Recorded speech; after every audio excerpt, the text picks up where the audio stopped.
Gusto mo bang yumaman, ngunit pakiramdam mo laging kulang ang pera mo? Ang totoo, ang yaman ay nagsisimula sa isip, hindi sa bulsa. Kung mali ang mindset mo sa pera, kahit gaano kalaki ang kita mo, mananatili ka pa ring mahirap. Maraming tao ang nananatiling mahirap hindi dahil sa kakulangan ng pera, kundi dahil sa maling pananaw sa pera. Ang mindset ang nagdidikta kung paano mo gagastusin, iipunin at i-invest ang pera mo. Kung iniisip mo na ang pera ay laging kulang, palaging kulang ang mararanasan mo. Kung iniisip mo na kaya mong lumago, unti-unti itong mangyayari. Ang mayaman ay hindi obsessed sa pera, kundi sa value na kaya nilang ibigay. Kapag nagbagong isip mo, susunod ang ugali mo. Kapag nagbago ang ugali mo, susunod ang resulta. Ang pera ay hindi kaaway, kundi kasangga kung tama ang mindset. Hindi mo kailangan ng swerte o koneksyon para magsimula. Kaya sa video na to, pag-uusapan natin ang mga money mindset na tunay na magpapayaman sa iyo. Responsibility mindset. Ako ang may control. Ang unang mindset ng mayayaman ay responsibility. Hindi nila sinisisi ang sahod, boss o sitwasyon. Inaako nila ang buong responsibilidad sa estado ng pera nila. Kapag sinisi mo sa iba, nawawala sa iyo ang kapangyarihan. Pero kapag inako mo, ikaw ang may control sa kinabukasan mo. Ang minimum wage o maliit na kita ay realidad, pero hindi sentensya. Hindi ka biktima ng sistema habang gumagawa ka ng paraan.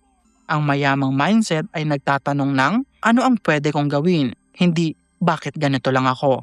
Kapag ikaw ang may control, ikaw ang gagawa ng solusyon.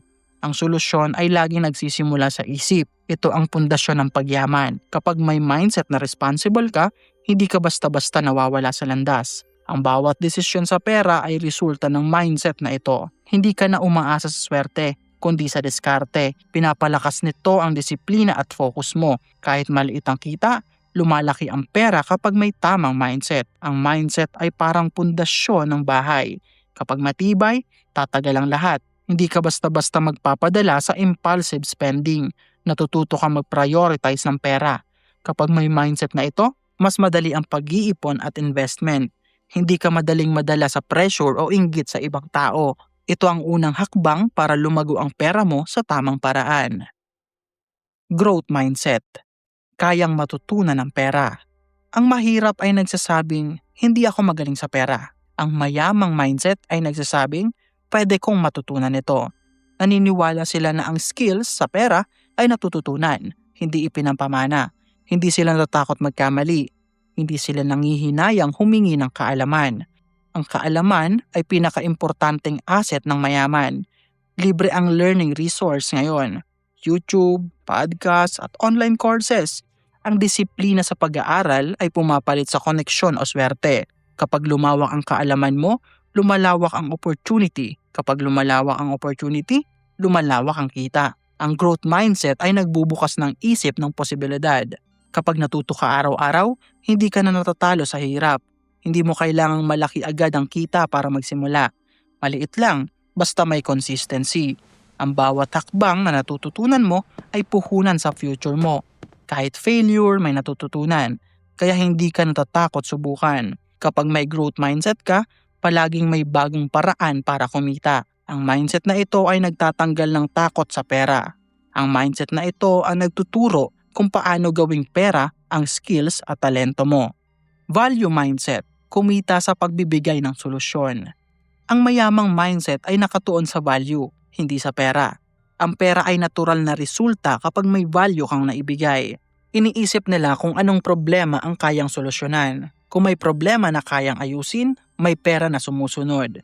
Kahit minimum wage earner ka, pwede kang valuable. Skills, serbisyo o kaalaman, lahat yan ay may katumbas na kita.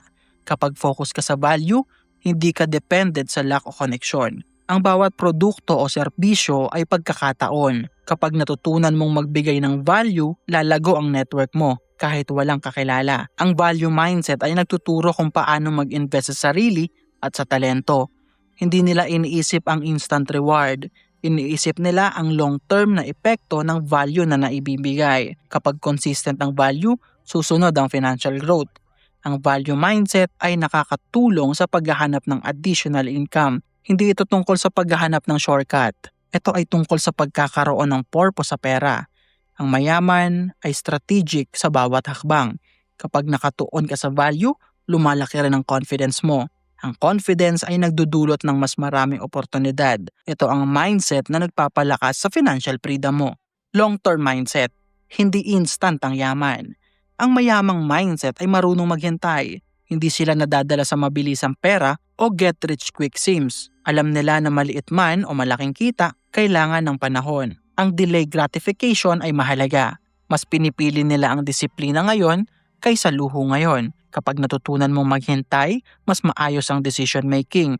Ang long-term mindset ay nagtatanggal ng impulsive spending. Kapag may goal ka para sa hinaharap, mas madali kang mag-ipon. Hindi basta-basta nagrereklamo sa maliit na kita. Nakikita nila ang potensyal sa bawat hakbang. Ang bawat maliit na investment ay pinapalaki sa tamang diskarte. Ang long-term mindset ay nagbibigay ng strategic advantage. Ito rin ang nagtuturo kung paano gawing opportunity ang bawat sitwasyon. Ang mayaman ay hindi nagsasayang ng resources. Gamit nila ang oras, kaalaman at pera ang pinaka-epektibong paraan. Kapag may mindset na ito, mas malinaw ang direksyon ng financial life mo. Hindi ka basta-basta nadadala ng trend or hype, kaya mas nagiging mas matatag sa kahit anong financial challenges. Ang small steps araw-araw ay nagbubuo ng malaking resulta sa hinaharap. Discipline mindset. Maliit pero tuloy-tuloy. Hindi yumayaman ang pabago-bagong isip. Yumayaman ang consistent. Kahit maliit ang ipon o kita, basta tuloy-tuloy, lumalaki ito. Ang disiplina ay pumapalit sa motivation. Hindi araw-araw excited ang mayaman, pero tuloy-tuloy ang aksyon. Ginagawa nila ang tama kahit walang nanunood. Ito ang tahimik na sekreto ng yaman. Ang discipline mindset ay nagtuturo kung paano i-manage ang pera. Pinoprotektahan nito ang ipon at investment mo.